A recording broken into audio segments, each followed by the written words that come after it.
Welcome back to The Ethical Entrepreneur, a speaker series uncovering the practical how-tos of running an ethical and sustainable business. I'm Marika Timmers, and so far we've talked about best practice. We've had inspiring stories about how others have built or helped to build ethical businesses and social enterprises. But like everything in business, this work is never complete. It's a journey, and I wanted to share the realities of also working towards a more ethical and sustainable business model, because there are no quick fixes, and sometimes it takes a bit of trial and error. I've said it before, this series is not about perfection, it's about keeping it real, and some of this stuff is hard, let's face it, but it's achievable, and today's interview is all about the journey. Today, I'm talking with Scott Jennings, who is the CEO of Aramex here in New Zealand. Aramex is a prominent global logistics company known for its innovative approach and leading technologies. In New Zealand, Scott leads 350 staff and franchisees in a role that encompasses directorship of 18 New Zealand-based Aramex subsidiary companies. He's passionate about sustainability and the important role courier and logistics companies can play in creating a better world. With the industry expanding quickly and providing many opportunities for franchisees and staff, there is also a huge opportunity to find green solutions to issues such as packaging and expedient delivery. Welcome, Scott. Thank you very much. Thank you for that introduction. It's great to be here. I'm looking forward to it. Now, I know Aramex is on the journey toward a more sustainable offering for your customers and your customers' customers. And the transport and logistics, part of that can be a huge challenge, right? Particularly with business model of franchisees and a remote workforce. Getting products and documentation from point A to point B in a safe and cost-effective manner is something I know from my own clients, something that can keep business owners up at night. And then when you add sustainability into the mix, it's an even bigger consideration, right? 100%.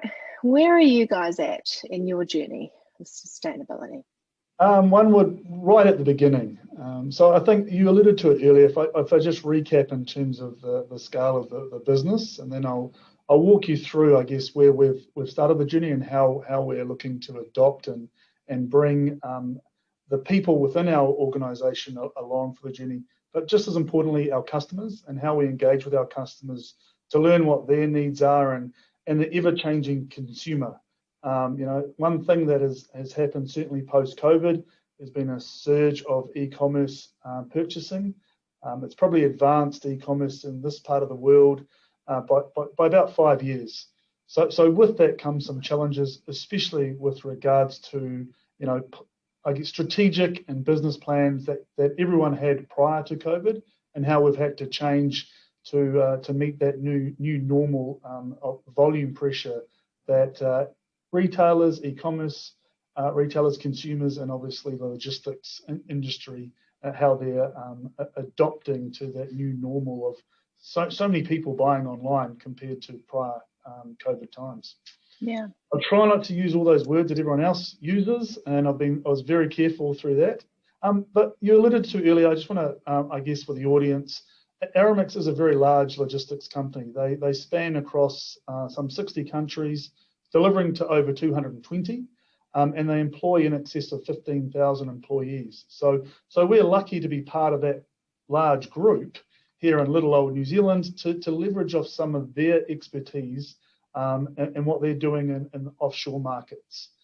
There's some very mature e-commerce markets overseas in the UK, America, Asia that Aramex have got strong operations in. So it's really good to sort of learn how they are adopting sustainability into their strategic focus. All right. From a New Zealand perspective, we do operate a franchise model, very different to the rest of the Aramex world. And that franchise model provides local business opportunities at a regional and a courier level. So we've got more than 300 courier franchisees in our business here in New Zealand, and 17 regional franchisees who collectively employ more than 250 people nationwide. So we're a pretty large business made up of very small businesses. All right. So I'm dealing with, for the most, business owners, and that presents some challenges in relation to bringing them along for the journey and the ride with regards to sustainability. Okay. And I guess the franchising nature of our business model, whilst robust, resilient, and it's asset light, it does provide for some unique challenges when you're embarking on your sustainability journey. I'll touch on the point later because I need to answer your question first and foremost. And I also confess, unlike many of your other fantastic speakers, and I've tuned into a number of them, I'm not an expert in sustainability. We are just starting our journey in relation to sustainability. It's embedded into our 5-year strategic plan. It's one of it comes under our corporate social responsibility pillar, and we've developed a committee that is made up of a number of employees across the business, but just as importantly, customers. So we can really ensure that, one, we've got the customer's mindset at the heart of what we're trying to achieve for the wider business community and consumers in general, who now more than ever are purchasing at significant levels of online trade. Okay. I think it's also important to acknowledge that we do employ a diverse range of people, and as part of our sustainability pathway, it's not just about the environment, it's about the community, and it's also about ensuring that we can continue to attract young talent to our business from all sorts of walks of life and diverse backgrounds to ensure we've got a sustainable business into the future. The youth are really what we should be investing in. I get some fantastic insights from our younger employees, especially their e-commerce trends, what they're buying, what they like about it. And it's really interesting what drives their behavior now. The consumer of old was all about price and product. The new consumer, yes, price and product are important, but it's also the brand they're buying from. Does that brand have strong values, have good sustainability values, and more importantly, we're seeing a real trend where that younger consumer will not click through that purchase if the supplier of choice or the packaging isn't aligned with their sustainable, thought processes and mindset. So it's been a real shift and real interesting for me. A lot more senior than a lot of the team we employ.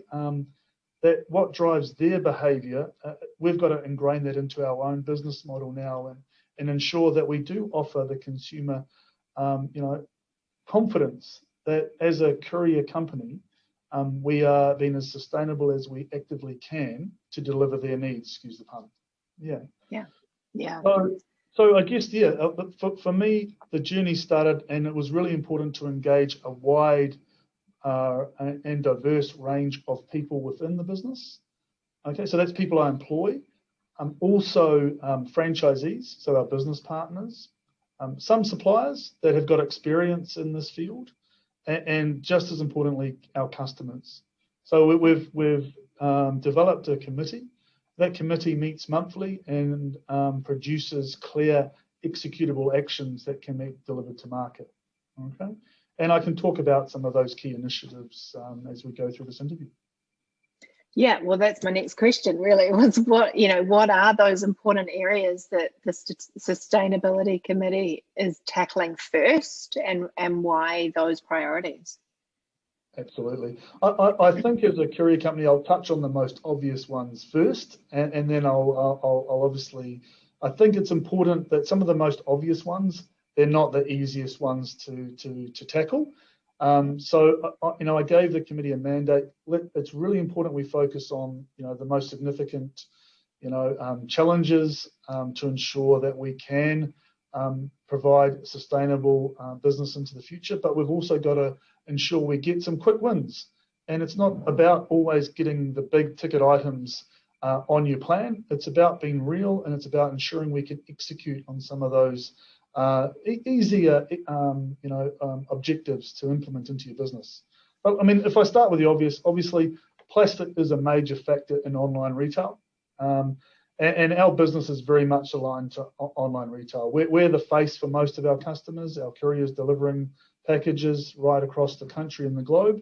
In fact, generally, it's the only interaction you have with a person these days is when the courier fronts up with the parcel. Yeah. So obviously, plastic is that major factor, not only in the packaging of the product itself, but also our packaging and our satchels. So what the customer puts their items into, okay? So one of our major focuses right now is providing eco-responsible satchels to our customers, giving the consumer choice, but also the customer choice, our customers and our customers' customers. We understand not everyone has the same needs, so we put choice back into our customers. And so we provided them two options in relation to satchels. Okay, so we provided a recyclable or a compostable satchel. We partnered, and I think it's important when you go on your journey that you do partner with sound experts and suppliers in their field. And with our compostable satchel range, we partnered with the Better Packaging Company. And they we had Rebecca on here at the beginning of the week. Yeah, Rebecca. She's great to work with, and I'm pleased to say we've been working with the Better Packaging Company for some time now. And that initiative actually was driven from one of our younger committee members. And that she was a marketing executive. She really liked Rebecca's story. She attended one of our an online e-commerce conference back when you could actually attend conferences in person. Met Rebecca, liked what she saw, brought it back to me, and that's how we started that relationship. And it's a project that we continue to develop. What we're working with Rebecca on is, supplying the compostable satchels is one thing, but making it convenient for people to compost those satchels at a commercial, level was a challenge. So what we're trying to do is allow the consumer convenient drop points where we can uplift their compostable satchels en masse and compost them at sites, whether they're our own sites or accredited sites. That's something that we're looking to expand on. We also have our very own Aramex recyclable satchels that are made from 80% recyclable materials. So we're proud that we know when a satchel goes out there, it's saving tons of resources from ending up in landfill, which is really, really important. A new initiative that we've just embarked on is, it's all good providing the satchel to the consumer or our customer, but there's the address label that goes on the satchel, okay, or our tracking barcode. And there's quite often, standard industry practice now is there's a peel-off section for that address label, so the adhesive section can stick on the satchel. Well, we're currently trialling with a supplier. I guess it doesn't have a peel-off label, so it just prints, and we just stick the label on. It's saving thousands and thousands of, not only making it efficient for the customer, but also reducing waste. Okay. Yeah. And we're having to work with customers specifically on how we integrate it with their dispatch systems. And that's actually working out really, really well. So I'm proud of that. I think the next most obvious one as a transport company, right, will be the vehicles and emissions. Okay. For us, that's probably our most challenging one. We're currently, I'd love to say that in 3 years we'll have a fully electric fleet, but that's just not going to be realistic right now. But what we're doing is we're actually putting plans in place to assess, okay, where could we place electric vehicles in our fleet now to ensure we meet the demands of our business, but just as importantly, as a franchise business, that it's affordable for our franchisees. Yeah. So we've got to make sure that it's right for our business model. So, we're committed to trialling electric vehicles, and we're going to undertake a trial here in Hawke's Bay, New Zealand, which is where the company started. And we're going to introduce a new urgent point-to-point courier service using electric vehicles and see how that trial goes. And then we'll look to export that product, which will be a new service for the Aramex New Zealand brand throughout the rest of the network. Okay. Obviously, some easy wins with regards to vehicle emissions. We have updated all of our standard operating procedures manuals and our courier franchisee agreements and franchise agreements, where they all do have to operate, a new vehicle. They can't operate a vehicle that's older than 3 years, and we have means to ensure that if they're not complying with that we can obviously step in and assist. As a franchisor and a responsible franchisor, it's important that we provide our franchisees with really strong access to national suppliers. And so we've got some really good supply arrangements to ensure that as franchisees, new or old, need to upgrade their vehicle, we've got some great terms and access to the supply arrangement. Really important. Okay. Yeah. I think the exciting thing about vehicle emissions is, whilst I'd hope to think that we can make more inroads with electric vehicles, the technology that I've seen to date isn't quite there. But no doubt technology is changing rapidly, and we will get there. But what's more important for me right now is leveraging technology to ensure we drive a more efficient fleet. So we're actually using technology right now, and we're piloting it to ensure that when we deliver customer goods, we're doing so as efficiently as possible. So we're using real-time traffic data and route optimization technology to ensure that the courier is provided with the most direct route between each delivery.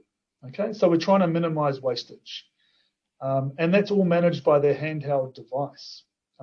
The longer term plan here would be to overlap the route optimization piece with customer data that we have. So why would we deliver to you today when we know that you're not home on a Tuesday, but we know that you're home on a Wednesday from the data that we've collected, because you do order a lot of online goods. And so that way we can consolidate orders for consumers.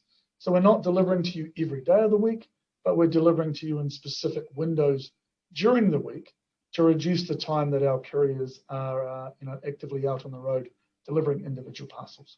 Yeah, I mean, as a marketer, I love that, right? Because it's all preferences. It's all based on what your customers want and need from you, which sounds perfect. What I'm also hearing, whether it be in the plastic and the satchels, the stickers, or the policies and procedures, the devil is always in the detail, right?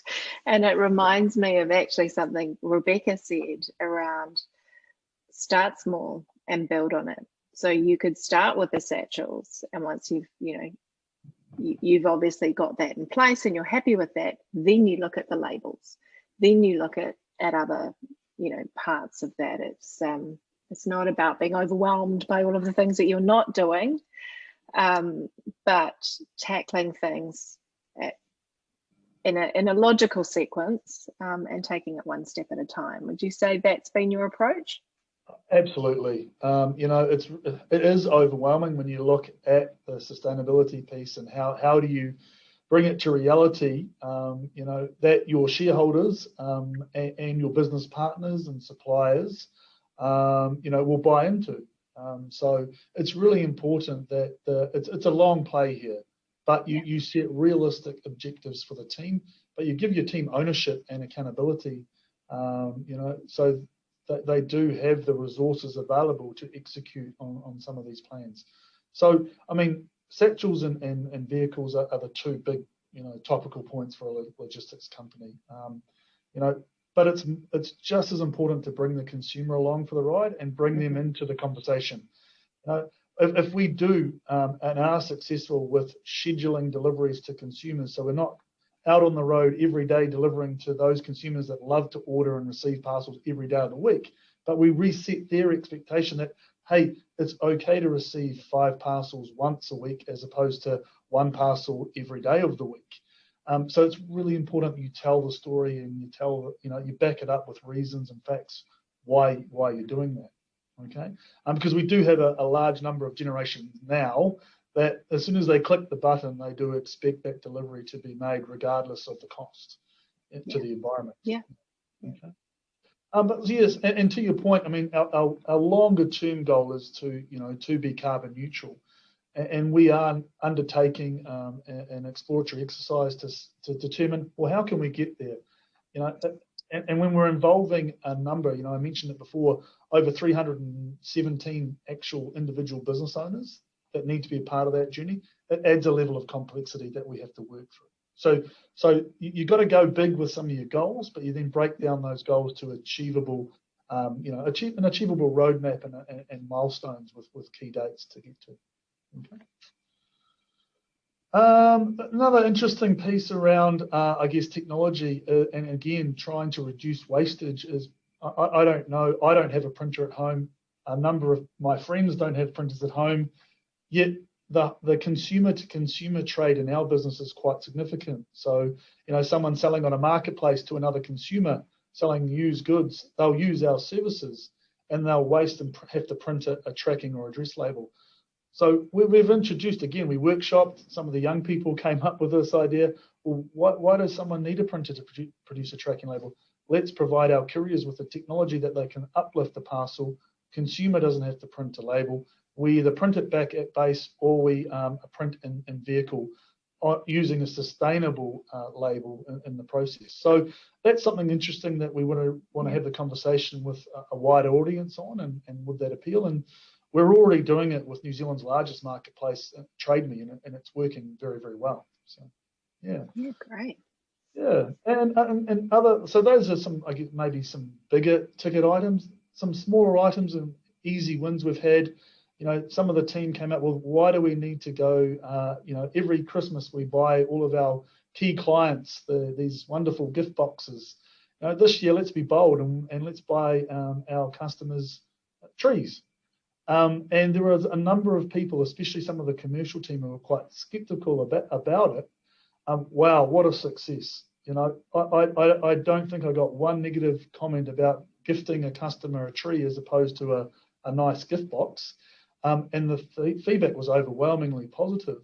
So now what we're doing, and we've evolved that, and this comes through, I think, making sure you give your committee room to breathe and move. They've come up with the idea, okay, well, why don't we look at every sort of dollar spent, for example, of a customer, when they go up into a new spend category, let's give them a tree and let's recognize their effort. And it's amazing when we've spoken to customers about that small piece, how much of a positive impact or feedback we get from them. So I guess you can, to your point earlier, it doesn't have to be big. It's the small things that add up to the collective good. Absolutely, and that just also comes back to the values you were talking about earlier too, right? So if sustainability is part of your DNA, if it's core to your value set, then you're going to look for a partner who has similar values. And through the satchels, the work that you're doing with reducing emissions in your vehicles across your fleet, by nature, the customers you're attracting are going to be, those sorts of initiatives are going to be appealing to them. So it makes sense for you to flow that through your loyalty program as well. And that's the same as their customers too. So there is no point having a beautiful product that is ethical and sustainable and then packaging it up into something, the first thing the customer sees, that is the complete opposite of that. Consumers are much more savvy about the entire value chain these days. That is really going to create some friction in your customer experience, and it's avoidable. Awesome. I 100% agree with you. Let's not also forget, for all businesses, we do have a responsible role in attracting and retaining employees. And very much so, a lot of the younger employees are now looking at you, and one of the first things they ask is, what is your sustainability plan? What is your statement? What are you trying to achieve, and how are you doing it? And for me and for our business, because we are in that transport sector, there are a lot of negative connotations towards the, the level of emissions and the, I guess, the negative impact we have on the environment. So it's really important for me, not just for customers, and actually to make an impact on, and improve the environment, but it's ensuring that I've got a sustainable business moving forward that is attracting young talent.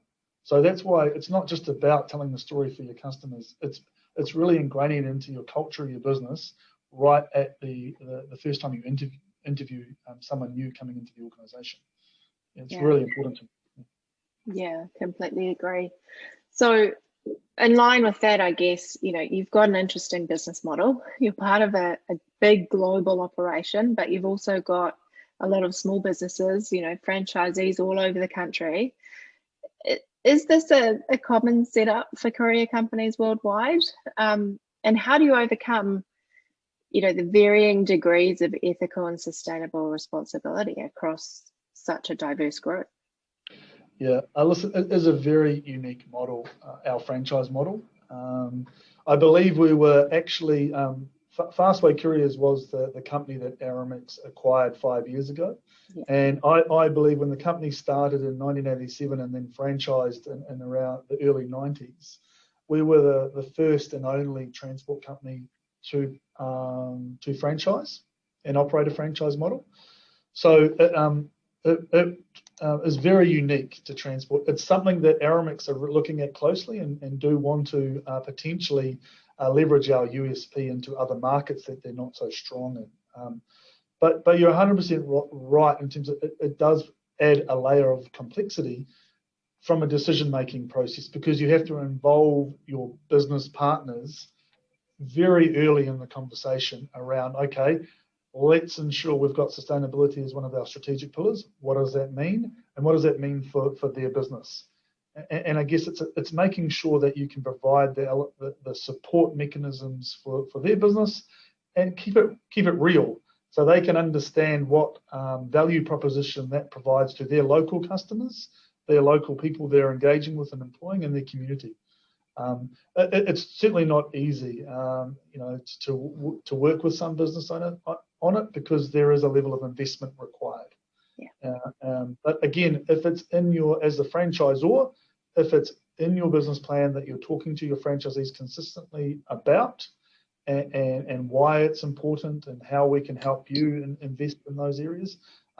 Listen, I haven't found too much resistance from our regional franchisees. What we do need to do better at is cascade that down to the coal face of our business, and that's our courier franchisees, so they can understand from a corporate sense what we're trying to achieve. All right. So yeah, it is quite unique in the industry. I think it's very, very resilient, and I think it's a great story to tell, because effectively customers are, locally are working with another business owner. All right, so you can actually sit down and share war stories with actual business owners talking to each other, as opposed to potentially an employee of a corporate. So I love the business model. I think it works really well. Yeah, and there's that ownership too, right? Absolutely. Yeah. And I think something I'm really proud of, and it does relate to sustainability, is that our regional franchisees very much are entrenched in their local communities and support their local communities.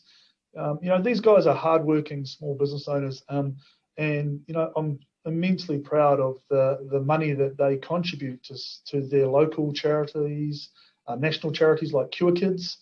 We've worked with Cure Kids now for 5 or 6 years, and it really just blows me away that the franchisees and couriers, they really do dip into their pockets, especially this last year through COVID, where our industry probably didn't do as bad as others.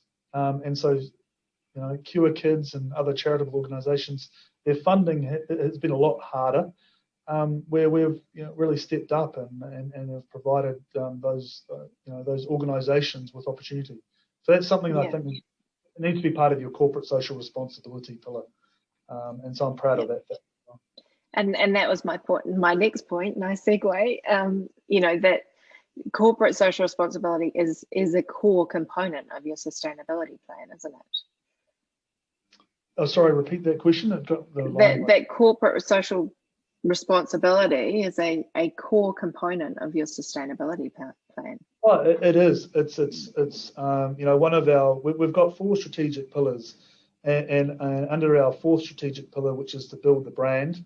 The Aramix name. There's a lot of work to do in the Australia and New Zealand market around who Aramix is. Generally, when I talk to people, they say, "Who do you work for?" Aramix, and they sort of look at you funny, and I go, "Previously or formerly Fastway," and then they, "Oh, right." So we're currently doing a lot of work around building the brand to become a household name here in New Zealand. Under that pillar, we've got sustainability and corporate social responsibility. Both of those pillars cascade down into our regional franchisee and courier franchisee business models and plans as well. Okay. So it's right in headlights. We send out weekly communications and monthly communications to our team, and the strategic plan and some of the objectives that we're making and the goals that we're kicking along the way. We make sure we put them headlights so everyone through the organisation can thoroughly see what the good work the team are doing, and also where we may have missed on some of those goals as well, because it's just important to share your success stories, but also learn from where you haven't been so successful. Yeah.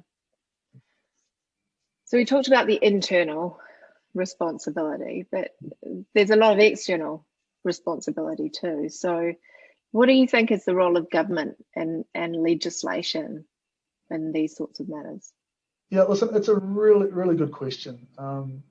I think the government can be immensely helpful in raising and researching these issues, giving companies a central focus point for information, resources, and even thought leadership as we move towards a more sustainable future. I do feel areas, obviously, of corporate social responsibility, they're not legislated, and I feel that needs to be an area of focus for the government. And effectively, New Zealand is made up of many. It's an SME market, all right. So there's a big challenge there for the government, to work out the balance, working with business, at a local and national level around creating conversation and meaningful conversation. That probably will lead to legislative change, because I personally believe change is a combination of opening forums of discussion with business and communities to ensure that legislative change doesn't put too many constraints on allowing businesses to grow. If we shackle businesses too much, that's where opportunities will become harder for people to either get into business, grow their business, and continue to be a good sound employment base. Okay. Yeah. So I guess I think it's been COVID hasn't helped the situation. I think when we were talking before we pushed the record button, I mentioned to you that the focus really for government across the world right now is economic recovery. I hope they can balance that out with the conversation around sustainability as well.